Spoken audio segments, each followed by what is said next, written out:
andito na naman po tayo sa bayan ng Lopez. Meron na po naman po tayo ulit na ilolocate na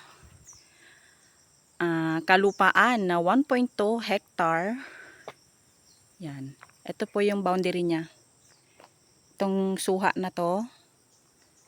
At ito po, pael po ang ating kalupaan. Dikit kalsada po siya, Barangay Road. Ayan po yung kalsada niya. By the way, I'm Catherine Valerio from Art to Field Realty. Paki-follow, subscribe, and share naman po ng ating mga bagong videos para updated po tayong lahat sa ating mga property na mga mahahanap pa or malolocate yan. Meron din po tayong source ng kuryente. Nakikita nyo naman po. Yan. Ang ating pong kilometro ay 7 kilometer buhat sa town proper ng Lopez. Mula naman po dito hanggang sa National Road ay 2 kilometer.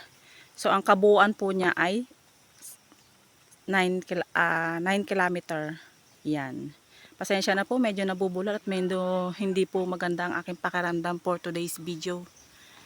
Ayan. Medyo masukal pa po siya sa ngayon. Pero ang kagandahan lang po is dikit siya ng kalsada. Ayan po. Yan. Ang niyog po niya ay hindi na ganoon karami. Mga nasa 80 kapuno na lang po. More or less na lang po siguro yan. Napabayaan na po ng may-ari. Kaya po siguro ganito na ang itsura ng ating lupa. Ayan. And then, may signal naman po ng cellphone. At ang ating source ng tubig po ay bukal.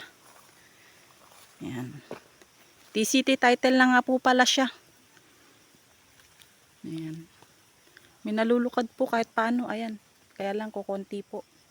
Sa detalye naman po ng pagmamay-ari ng lupa na to ay patay na daw po ang nasa titulo. Mga anak na lang daw po ang nagbebenta. Ayan. Medyo may kasukalan po siya. Ayan. Pero pwede naman pong pasukin sa loob. Ayan. Tara po, pasukin natin yung kalooban ng ating property ngayon. Ito na po yung looban ng property. Medyo masukal po talaga siya sa ngayon. Ayan, pero kung lilinisin po ito, maganda po itong property na ito. Nalalakad din naman po eh. Kung ito'y masyadong masukal, wala ka pong makikitang ganyan ngayon. Kahit paano naman eh, meron naman hong hawan. Ayan. Marami din po siyang mga puno na pwedeng gawing uling. Yan. Masukal lang po talaga. Pero pag ito ho ay napaganda ng nakabili, ay maganda po ito. Ayan, marami ho tayong mga punong mapapakinabangan. Pero sa ngayon po medyo clearing na siya. Kaya ang tanim ho natin na niyog ay nasa 80 na lang ho kapuno. Napabayaan na ho kasi ng may-ari. Karamihan po dito sa Quezon ay mga lupa na binibenta nila hindi na naaasikaso. Kasi ho'y karamihan nagpamaynila na ho yung mga may-ari. Ayan. Medyo masukal po sa ngayon pero kung ito po ay aasikasuhin at pagtsatsaga ang linisin, okay naman po siya kasi may kapantayan din naman po. Ayan, kung nakikita nyo po. Ayan. Marami po siyang puno na hindi ko kilala. Pero parang pang-uling lang po siya. Ayan. Kagandahan lang po, itabing road siya.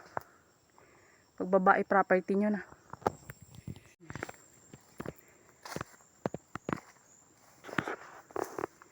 May bamboo tree din ho pala. Ayun ho kung nakikita nyo. Ayan ho. Bamboo tree ho iyan. Yan. Yan mataas na puno na yan. Yan. May mangilan-ngilan namang tanim pero hindi na po talaga ganoon kadami. Ayan ho. Yan ho yun. Labasan ho na yan ay kalsada na ho iyan. Yan. May saging din ho pala kahit paano. Yan. Masukal ho talaga. Kaya hindi na po natin malilibot yung kabuuan. Yan.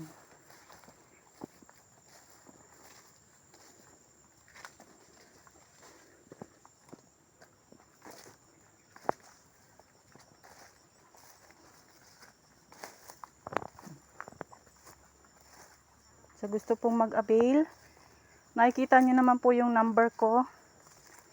WhatsApp and Viber. Ako po yung makakausap nyo mismo. Yan. Abang-abang lang po sa ating mga bagong mahahanap na property. Yan. Yan po. 1.2 hectare po siya. Hanggang dito na lang po. Maraming salamat.